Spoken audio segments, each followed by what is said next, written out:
السلام علیکم ورحمۃ اللہ وبرکاتہ۔ آج ہم حدیث کے تعلق سے کچھ گفتگو کریں گے، کچھ نکات پہ غور و تدبر کریں گے۔ جیسا پہلے تو ہم یہ سمجھ لیں کہ حدیث کے معنی کیا ہوتے ہیں۔ حدیث کے معنی ہوتی ہے بات، ایک ہوتی ہے اللہ کی بات جو کہاں موجود ہے، کسی سے بھی پوچھیں ہم تو وہ یہی کہے گا کہ قرآن اصل میں کیا ہے؟ اللہ کی بات ہے۔ اللہ کے احکامات، حکم کس کے لیے ہے؟ انسانوں کے لیے، کہ وہ اپنی زندگی کیسی بسر کرے۔ دین یعنی وے آف لائف، زندگی گزارنے کا طریقہ، کہ وہ اپنے زندگی گزارنے کا طریقہ کیسا رکھے۔ قرآن میں اس کے علاوہ کچھ بھی نہیں ہے انسان کے لیے کہ اس کو کیا کرنا ہے کیا نہیں کرنا ہے بس۔ تو گویا کہ قرآن اللہ کی بات، اور اس کے علاوہ جو بات ہے قرآن کے علاوہ، تو وہ ساری باتیں انسانوں کی بات ہے۔ تو اللہ کی بات میں تو کوئی فرق ہو ہی نہیں سکتا، لیکن جو انسانوں کی بات ہے، چاہے کہیں بھی بات ہو، چاہے لکھی ہوئی بات ہو، اس میں فرق ہو سکتا ہے۔ اٹ کین بی، اس طرح سے ہم سمجھیں گے۔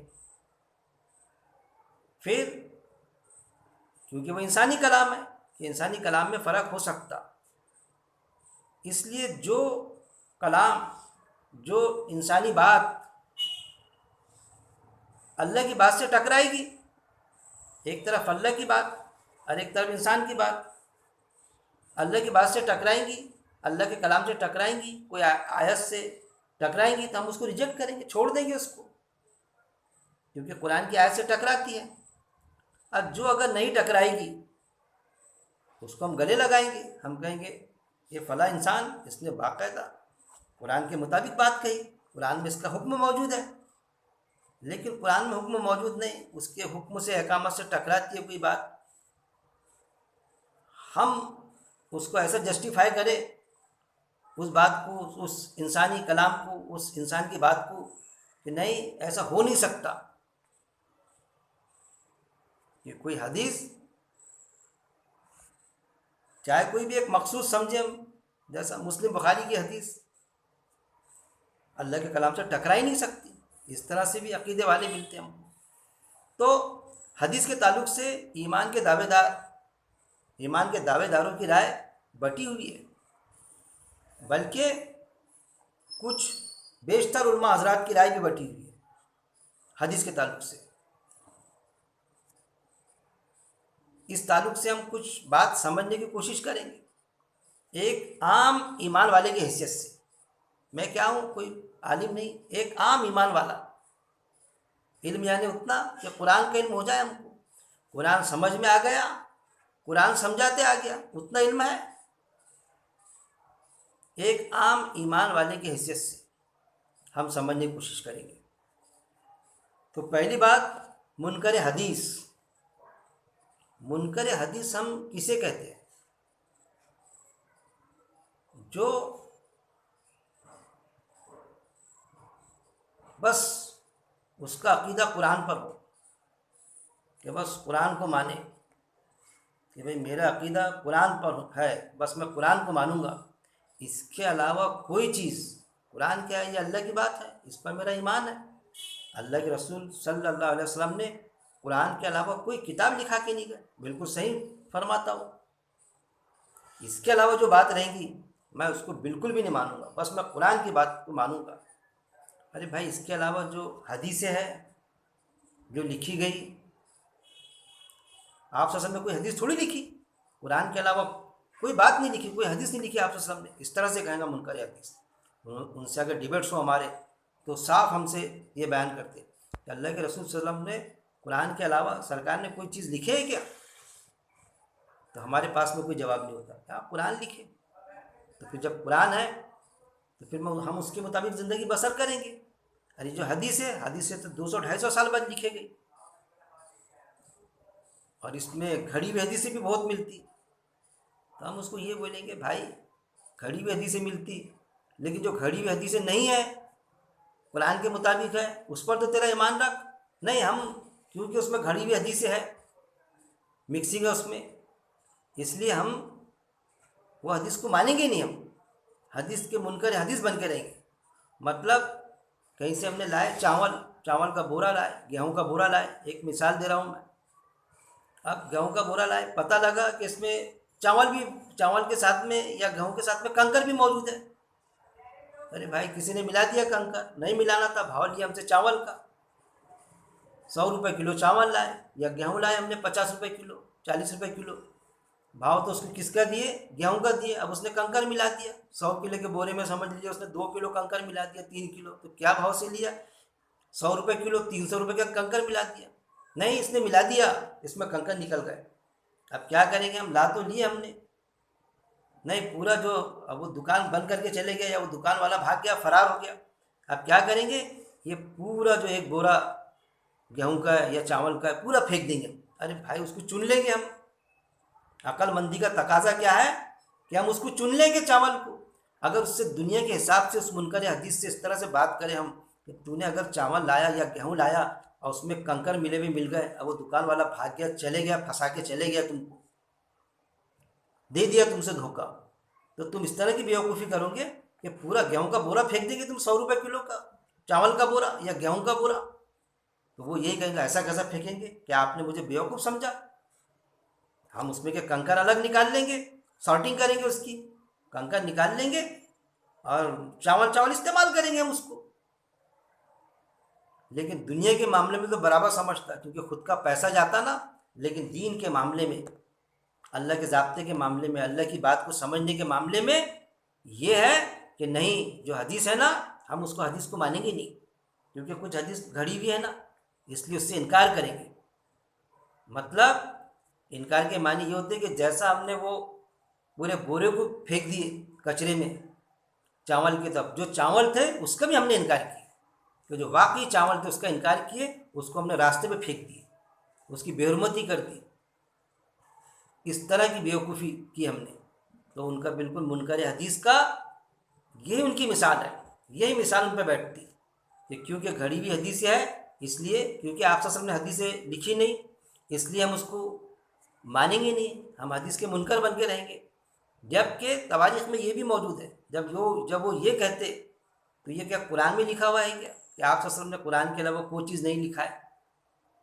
یہ تو حدیثوں کے ذریعے سے پتہ چلا، تواریخ کے ذریعے سے ہسٹری سے ان کو، کہ آپ صلی اللہ علیہ وسلم نے قرآن کے علاوہ کچھ نہیں لکھا ہے، تو جب کچھ نہیں لکھا ہے یہ پتہ چلتا ہے منکر حدیث کو، تو ان کو یہ بھی پتہ ہونا چاہیے کہ اللہ کے رسول صلی اللہ علیہ وسلم کے دور میں حدیثیں بیان کی جاتی تھی، آپ صلی اللہ علیہ وسلم نے کبھی منع نہیں کیا۔ حدیث یعنی ایک بات، کون سی بات؟ آپ صلی اللہ علیہ وسلم کے فیصلے، آپ صلی اللہ علیہ وسلم جو فیصلے دیتے تھے، آپ صلی اللہ علیہ وسلم کے جو اچھے عمل تھے، صحابہ تذکرہ کرتے تھے ایک دوسروں سے، جیسا جو ہماری فطرت میں ہوتا، کہ جو ہمارے استاد ہوتے، جو ہمارے بزرگ ہوتے، ہمارے والد محترم ہوتے، جن کی ہم عزت کرتے، جس جماعت سے ہم جڑے رہتے، جس اجتماعی سے جڑے ہوتے ہم، جس خاندان سے جڑے ہوتے ہم، جن کی ہم عزت کرتے، ہمارے بزرگ یا ہمارے دوست احباب، وہ جو کوئی اچھا عمل کرتے یا اچھا فیصلہ کرتے تو ہم ایک دوسرے کے پاس تذکرہ کرتے کہ یار کتنا اچھا فیصلہ کیا انہوں نے، تو فلاں شخص آیا انصاف کے لیے تو بہترین فیصلہ کیا، ایسا ایسا فیصلہ کیا انہوں نے اپنے خاندان والے، اپنے بیٹے کی طرف داری نہیں لیے، صحیح فیصلہ کیے،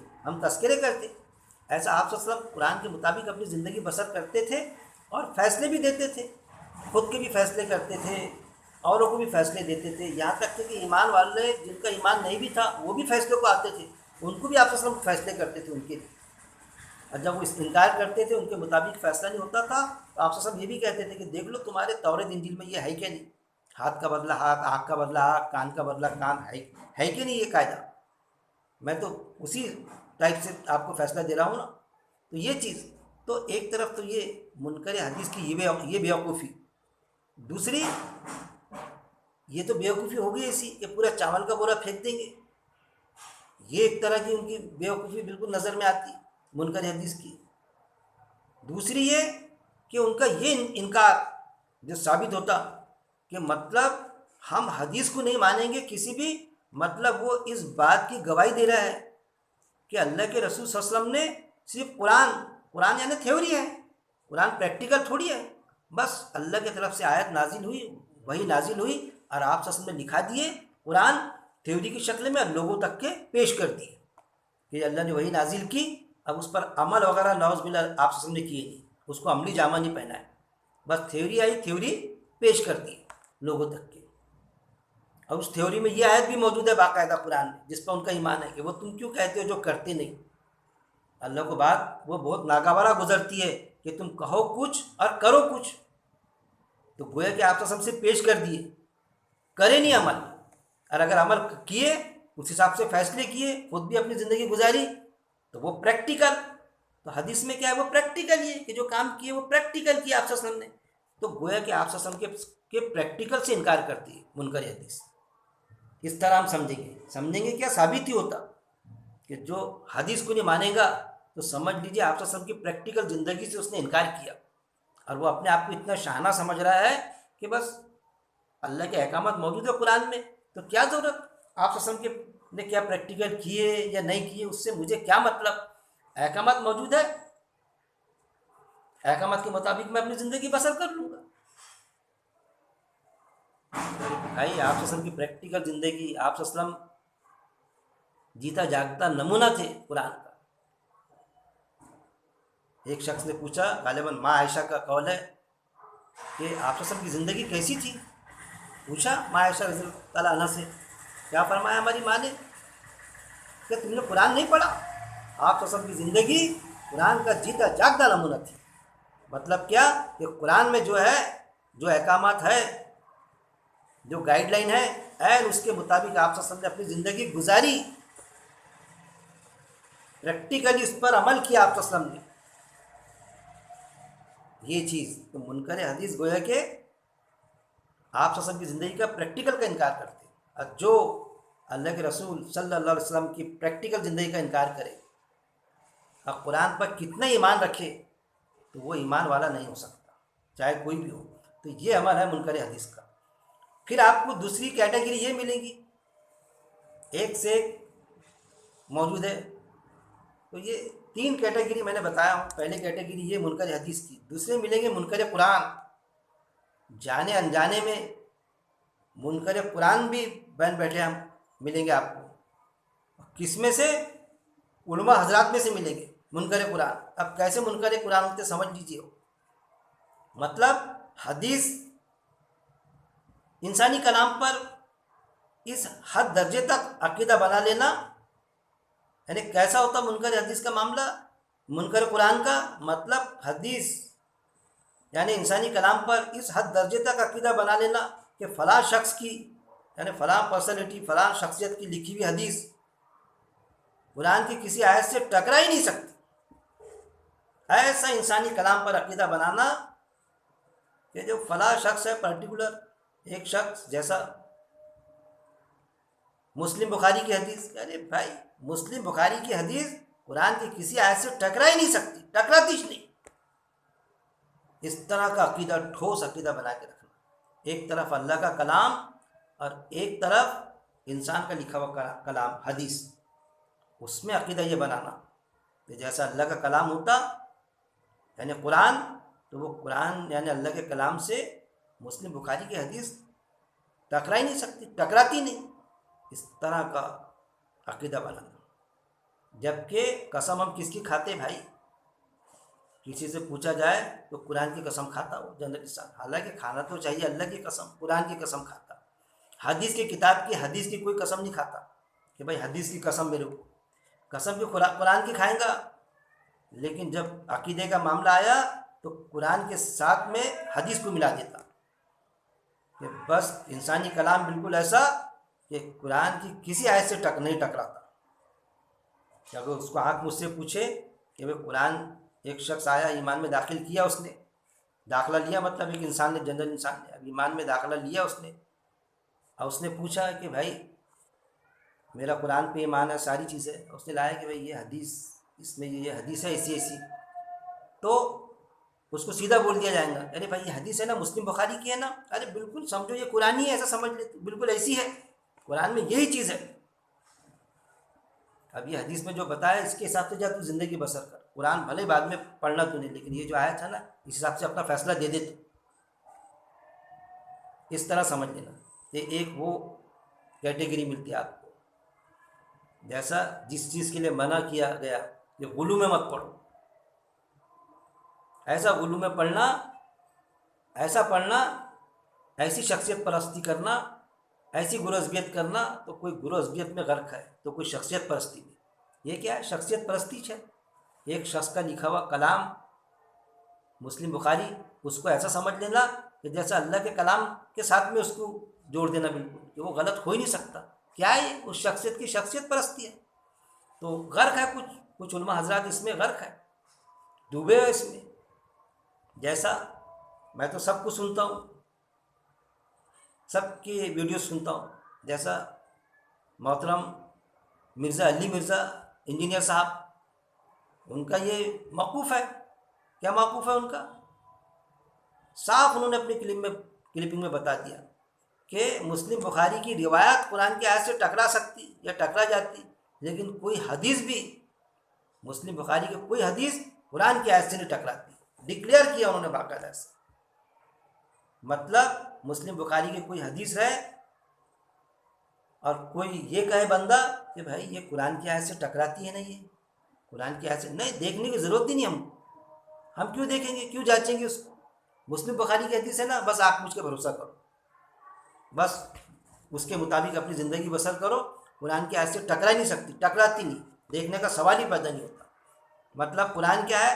جانچنے والا اعلیٰ، حق اور باطل کے فرق کو کھول کے رکھ دینے والی کتاب قرآن، جو آیت موجود ہے قرآن میں۔ تو مسلم بخاری کی حدیث کو کسی نے کہا بھی تو اس جانچنے والے آلے سے جانچنے کی ضرورت ہی نہیں، کیونکہ مسلم بخاری کی حدیث ہے، ایسے شخص کی ایسی کڑی کی حدیث ہے کہ جس پر ہمارا اتنا اعتماد ہے کہ وہ غلط ہو ہی نہیں سکتا۔ جبکہ میرے بھائی، انبیاء اکرام وقت کے ساتھ میں ان سے رنجشیں ہوئی، لیکن آیتیں نازل ہوتی تھی، وہی نازل ہوتی تھی، کیونکہ بے عیب ذات تو اللہ کی ہے نا۔ جب بھی ان سے کوئی رنجش ہوتی تھی تو اللہ وہی کے ذریعے درست کر دیتا تھا، اپنے آپ کو درست کر لیتے تھے۔ تو گویا کہ انبیاء اکرام معصوم کہلائے کہ ان سے معمولی رنجش بھی ہوئی تو اللہ نے کریکٹ کرا، لیکن جب نبوت کا سلسلہ بند ہو گیا تو اب سارے انسان ہیں، چاہے کوئی بڑا عالم ہو جیت یا ایک عام انسان یا خاص انسان، کتنا بھی ایمان کا دعوے دار، کتنی بھی معتبر شخصیت، عالم فاضل، وہ یہ نہیں کہہ سکتا کہ مجھ سے غلطی نہیں ہو سکتی۔ بالکل وہ نبی تھوڑی ہے، اس لیے مسلم بخاری کی حدیث لکھی گئی، ایک انسان نے لکھا، تو وہ نبی تھوڑی ہے، وہ رسول تھوڑی ہے کہ ان سے غلطی نہیں ہو سکتی۔ گنجائش ہے کہ غلطی ہو سکتی، اور جب غلطی ہو سکتی تو قرآن کی آیت جو ہے اس سے ہم کمپیئر کریں گے حدیث کو، کہ آیت سے اگر ٹکرائے گی وہ حدیث تو وہ حدیث ریجیکٹ ہوگی۔ تو ایک دوسری کیٹیگری یہ ملتی، اس کیٹیگری میں ایک چھوٹی سی مثال دیا میں بہت عزت کرتا مرزا علی مرزا صاحب کی، انجینئر صاحب کی، بہت کئی چیزیں میں نے ان سے سیکھی، ان کے درس قرآن کے ذریعے، لیکن میرا ایک موقف ہے ایک عام ایمان والے کی حیثیت سے کہ مخالفت علم کی بنیاد پہ کرنا چاہیے، بوکس کی بنیاد پہ نہیں۔ کسی بھی عالم کسی بھی جماعت سے جڑا ہو، میں کسی جماعت سے جڑا نہیں ہوں، بس میں قرآن سے جڑا ہوں، بس اللہ کی جماعت، اور کسی بھی عالم کی بکس کے بنیاد پہ میں مخالفت نہیں کرتا۔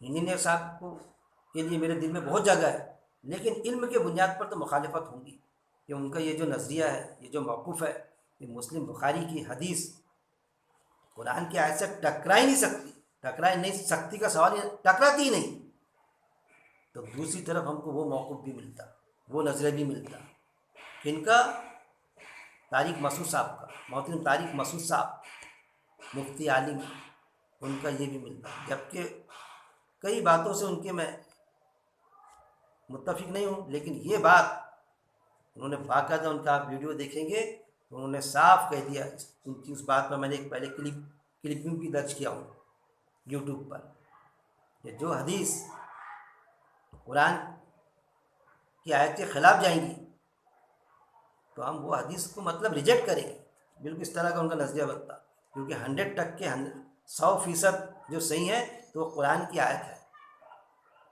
اور وہ جو انسانی کلام ہے اس میں اٹ میں بھی یہ ہو سکتا۔ انہوں نے مثال دی باقاعدہ، بخاری کے ایک حدیث کوٹ کی انہوں نے کہ جو کماری مرد اور عورت رہے ان کو سزا قرآن جو بتاتا تو 100 کوڑے کے بتاتا سزا، اور بخاری کی حدیث میں ہے کہ 100 کوڑے اب جلا وطن کر دو ان کو. تو انہوں نے ریفرنس دیا، حوالہ دیا کہ امام حنیفہ رحمۃ اللہ علیہ انہوں نے اس حدیث کو چھوڑ دیا، مطلب اس کو ریجیکٹ کی. اس لیے چھوڑا کہ قرآن کی آیت سے ٹکراتی تھی، قرآن کی آیت کے خلاف جاتی تھی.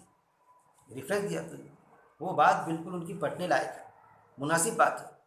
تو ایسے عالم بھی موجود ہیں کہ جو اس طرح ایک دم ہارڈ بھی نہیں جاتے.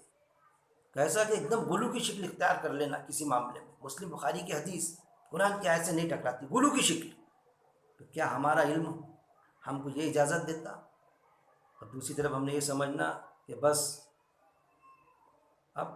اللہ رحم کرے. پھر تیسری کیٹیگری جو میں نے بتایا محترم طارق مسعود صاحب کی، تو اصل میں یہ جو کیٹیگری کیسی ہے، تیسری کیٹیگری میں آتی ہے، درمیانی امت وسط. کچھ لوگ کیسے ہے کہ امت وسط بن کے رہتے ہیں. ان کا یہ ایٹیٹیوڈ مجھے یہ لگتا کہ امت وسط والا ایٹیٹیوڈ ہے. امت وسط یعنی درمیانی امت. درمیانی امت ایسی نہیں کہ آدھے ادھر بیچ والی کوئی امت. اگر آپ کو آیت پڑھیں گے امت وسط، ایک چیز نکھر کے آئیں گی اس میں. درمیانی امت یعنی بیلنس والی امت، جو ان بیلنس نہیں ہوتی. ایسی امت ہے ہم کہ جو ان بیلنس نہیں ہوتی، کبھی رہبانیت کی طرف نہیں جاتے، یا بس پھر اللہ رہبانیت کی طرف بس نکل گئے جنگلوں میں، یا بس اللہ کرنا شروع کر دیے، اب دنیا داری کمانے دھمانے سے رشتہ توڑ دیے. تو یہ رہبانیت، یا دنیا داری میں بھی رہتے ہوئے غلو کی شکل اختیار کرنا. ایک رہبانیت کی وہ شکل، غلو کی شکل اختیار کرنا، حقیقت سے ہٹ کے. اللہ کے کلام پہ ہمارا ایمان، قرآن پر، قرآن اللہ کا کلام اور ایک انسان کا کلام، اور اس انسان کے کلام کو، مسلم بخاری کی حدیث کو قرآن جیسا سمجھنا. یہ بس قرآن کی کسی آیت سے ٹکراتی ہو نہیں سکتا. مطلب پھر کیا ہوگا؟ جب اس پر انسانی کلام پر ہمارا ایسا عقیدہ بیٹھ جائے گا تو اس کی شکل یہ بنے گی کہ پھر قرآن کی آیت کو نظر انداز کرے گا انسان. پھر اس میں سب میں جائیں گا، اجماع ہے، مجمع ہے، سب میں گھسے گا.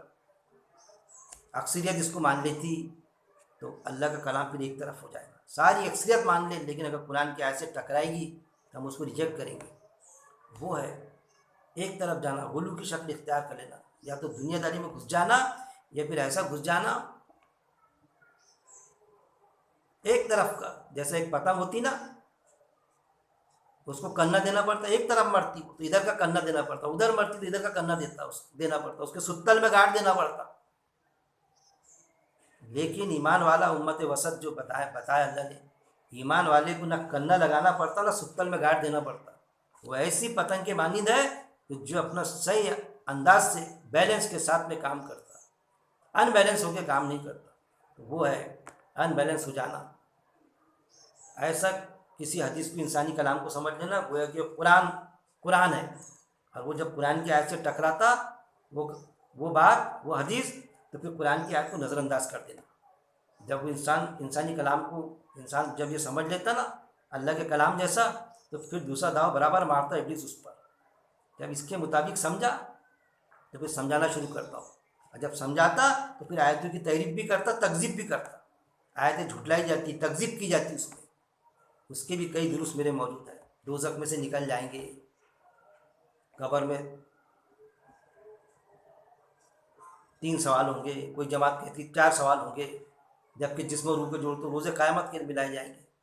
اعمال کی، اس کے اعمال اس کے سر، اس کے اعمال اس کے سر، یہ ساری چیزیں قیامت اچانک نہیں آئیں گی. یہ ساری پھر شکلیں بنتی.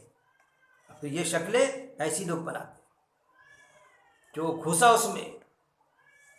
ایک ہوتا ہے 3 طرح کے شرک ہوتے ہیں. ہم کو تو قرآن میں پتہ چلتا ہے کہ شرک سے بچو، شرک سے بچو، لیکن ہمارا ذہن اور دماغ، علماء حضرات بتاتے، ہم کو کچھ پتہ چلتا ہم کو کہ شرک کیا. ہم کو بتایا جاتا اللہ کی ذات میں ایک شرک، دوسرا بتایا جاتا اللہ کی صفات میں شرک.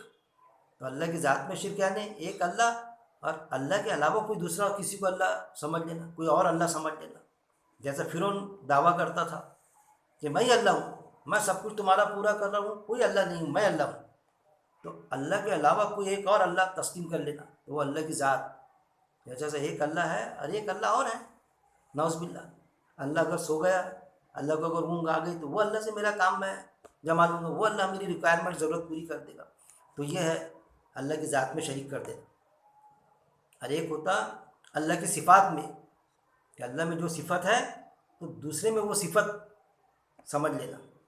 کہ جیسا اولاد کا دے دینا، تو اللہ نے کسی کو اپنے پاور ڈیلیگیٹ کرا، کسی کو اپنے پاور دے دیا کہ بھائی اولاد میں تو دیتا لیکن جیسا آفیسر کرتا نا، میں ہمیشہ کہتا ہوں پاور ڈیلیگیٹ کرتا، اس سے کام سنبھلتا نہیں پورا، تو پھر اپنے نیچے کے ادھیکاریوں کو جو اس کو پیارے ہوتے ہیں ان کو اپنے پاور ڈیلیگیٹ کرتا، ادھیکاریوں کو، آفیسرس کو، کہ بھائی فلاں پاور اس کو، ٹرانسفر کی پاور اس کو، اور کوئی چیز فلاں بل پر بلنگ پاس کرنے کی اس کو پاور، ڈیلیگیشن پاور بولتے ہیں اس کو، that is called delegation of power. تو نوز باللہ اللہ سے کام سنبھلا نہیں تو اپنے پاور ڈیلیگیٹ کر رکھا اللہ نے. یہ ہوتا ہے صفات میں کہ اس کی صفت کے حساب سے اولاد کے پاور اس کو، بارش برسانے کے پاور فلاں کو، روزی کے دروازے کھول دینے کے پاور فلاں کو. تو اس سے مانگو تو پھر وہ اللہ نے اس کو پاور دے دیا تو اس کو مل جاتا ہم کو. تو یہ ہوتی ہے اللہ کے صفات میں. ایک اللہ کی ذات میں کہ اللہ کے علاوہ کوئی دوسرا اللہ سمجھ لینا. قرآن میں آیتیں آتی نا، اللہ کے ساتھ کسی کو شریک مت کرو، اللہ کے سوا کسی کو الہ مت مانو.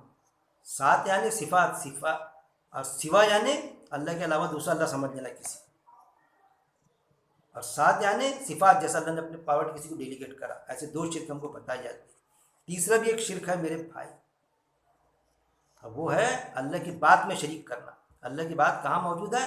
قرآن اللہ کی بات ہے، لیکن اللہ کی بات میں شریک کیا جاتا کہ قرآن کی کوئی آیت سے ٹکرانے والی حدیث، خصوصاً مسلم بخاری کی حدیث، ٹکرانے کے باوجود بھی اس پر ایمان رکھے جاتا. اور پھر اس کے ذریعے سے کہ نہیں، مسلم بخاری کی حدیث قرآن کی، جب یہ عقیدہ بن گیا کہ مسلم بخاری کی حدیث قرآن کی آیت سے ٹکراتی نہیں، اسی طریقہ عقیدہ بنا لیا کسی نے، تو پھر وہ آیت کی تعریف کرنا شروع کر دیتا. یہ ہم جب سمجھ لیں کہ نہیں بھائی، میرے والد محترم جھوٹ بول سکتے نہیں، جھوٹ بولتے ہی نہیں. جب جھوٹ بولتے ہی نہیں، میرا یہ عقیدہ بنا لیا، میرا یہ یقین ہو گیا کہ میرے والد محترم جھوٹ نہیں بولتے.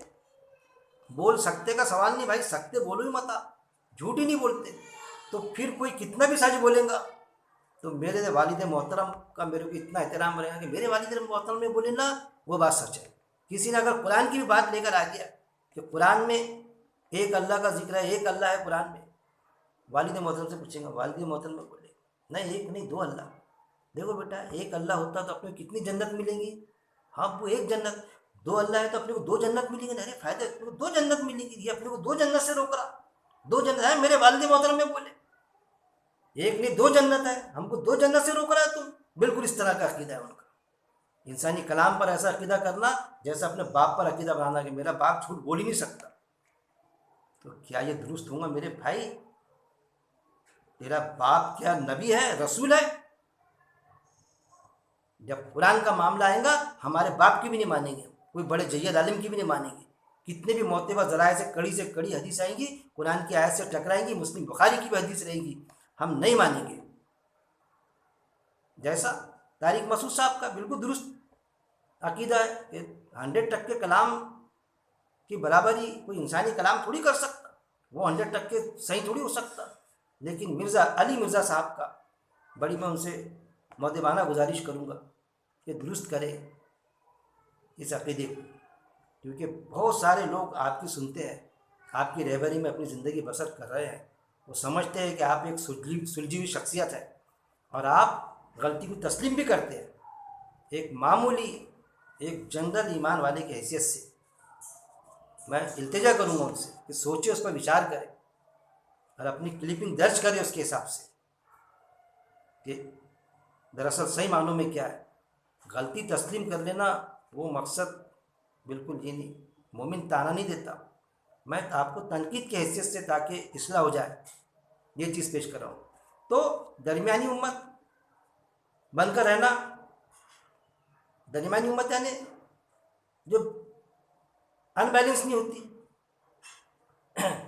درمیانی امت وسط بن کر رہنا، عیب اللہ کا کلام، اس کو اس کی صحیح حیثیت تسلیم کرنا، اور انسانی کلام حیثیت حدیث کو اس کی صحیح حدیث مطلب عیب کے اندیشے کے ساتھ تسلیم کرنا ہوتا ہے۔ اب درمیانی امت کا مطلب کیا ہوتا؟ بے عیب اللہ کا کلام۔ اللہ کا کلام کیا ہے؟ بے عیب ہے۔ اس کو اس کی صحیح حیثیت سے سمجھ کر تسلیم کرنا کہ بے عیب کلام اللہ کا ہے، یعنی قرآن بے عیب، اللہ کی ذات بے عیب، گویا کہ اللہ کا کلام بھی کیا ہے؟ بے عیب ہے۔ قرآن میں باقاعدہ موجود ہے کہ ایک آیت دوسری آیت سے نہیں ٹکراتی، آیت موجود ہے جس پر میرا درس بھی ہے، لیکن کوئی دعویٰ نہیں کر سکتا۔ حدیث سے ٹکرا جاتی، انسانی کلام دوسرے اس کے انسان کے کلام سے ٹکرا جاتا ہے۔ ایک ہی انسان کچھ بات پیش کرتا ہے، دوسری بات کچھ بات پیش کر سکتا ہے یا کرتا ہے، لیکن اللہ کا کلام قرآن کی ایک آیت دوسری آیت سے کبھی نہیں ٹکراتی۔ یہ اللہ کا کھلا چیلنج ہے، آپ نے پڑھ لینا، قرآن میں دیکھ لینا، کوئی آیت قرآن کی آیت سے نہیں ٹکراتی۔ اور انسانی کلام یعنی حدیث کو اس کی صحیح حدیث مطلب عیب کے اندیشے کے ساتھ تسلیم کرنا، اور جو انسانی کلام ہے وہ بے عیب ہو نہیں سکتا، اس میں عیب بھی ہو سکتا، اس کو عیب کے اندیشے کے ساتھ میں تسلیم کرنا ہوگا حدیث کو، چاہے مسلم بخاری، خاص طور پہ مسلم بخاری کی حدیث جس پر ہم نے اس طرح سے عقیدہ بنائے رکھا ہے کہ یہ اللہ کا کلام کی طرح اس کو ہم نے ٹریٹ کر لیا، تو اس پر ہمارا یہ ہونا چاہیے کہ اس میں عیب ہو سکتا ہے، میں بھی حدیث میں، لیکن جو اللہ کا کلام ہے قرآن، اس میں کسی طرح کا کوئی عیب نہیں، بے عیب ذات اللہ کی، اور یہ انسانی کلام۔ اب پھر کون سے انسان کا کلام؟ کسی نبی کا کلام نہیں ہے کہ نبی صلی اللہ علیہ وسلم نے وہ حدیثیں لکھ کے گئے، کیونکہ اگر آپ صلی اللہ علیہ وسلم لکھتے تھے تو ہم تو یقین ہی کرتے تھے اس پر۔ کیوں؟ قرآن بھی لکھتے اور حدیث بھی لکھتے تھے وہ چیز، تو ہم یقین اس لیے کرتے تھے کہ جب آیت نازل ہو رہی تھی، باوجود اس کے کہ آپ صلی اللہ علیہ وسلم انسان بشر، لیکن آیت نازل ہو رہی تھی، اگر غلط لکھ لیتے تو وہی نازل ہوتی تھی اس وقت، لیکن یہ آپ نے کیا لکھ دیا حدیث میں، اس کو کریکشن کرو۔ لیکن اللہ کے رسول صلی اللہ علیہ وسلم نے کوئی حدیث نہیں لکھی، صرف قرآن پیش کیا لوگوں تک کے۔ لیکن مسلم بخاری کی حدیث کے بارے میں یہ چیلنج کر دینا ڈائریکٹ کہ روایت تو ٹکرا سکتی مسلم بخاری کی، مطلب ان سے یہ روایت میں ہو سکتا مسلم بخاری میں وہاں غلطی ہو سکتی، وہاں عیب ہو سکتا، لیکن حدیث میں کوئی عیب نہیں۔ یہ چیز ایک طرف انسان کو ایسا کہ غلطی ہو سکتی اس سے، اور ایک طرف یہ کہ غلطی ہو ہی نہیں سکتی، ایک دم اس کو قرآن کی آیت کا مرتبہ دے دینا کہ قرآن کی آیت سے نہیں ٹکراتی، تو یہ میں اس کو سمجھتا ہوں کہ یہ درست چیز نہیں ہے۔ جو بھی حضرات اس چیز میں ملوث ہے، چاہے وہ عالم ہو، چاہے علی مرزا صاحب ہو یا اور کوئی ہو، میرے چاہنے والے ہو، میرے چاہنے والے نہ ہو، تو ان شکلوں سے نکلے، واسطے اللہ کے نکلے۔ اللہ سے دعا ہے کہ اللہ رب العزت ہم کو صحیح معنوں میں قرآن کو سمجھ دے، اور قرآن کی آیت سے ٹکرانے والی جو بھی حدیث ہے، جو بھی بات ہے، آیا وہ مسلم بخاری کی کیوں نہ ہو، اس کو ریجیکٹ کرنے کی ہمت اور طاقت عطا کرے، اور قرآن کے مطابق زندگی بسر کرنے اور موت تک اس عمل پر ہم جمے رہے، قرآن کے مطابق ہم زندگی بسر کریں، اور جیسا قرآن میں آیت ہے کہ ہمیں موت آئے اس وقت میں کہ ہم مومن مسلم ہو، اللہ ہم کو یہی توفیق دے۔ وآخر دعوانا ان الحمد للہ رب العالمین۔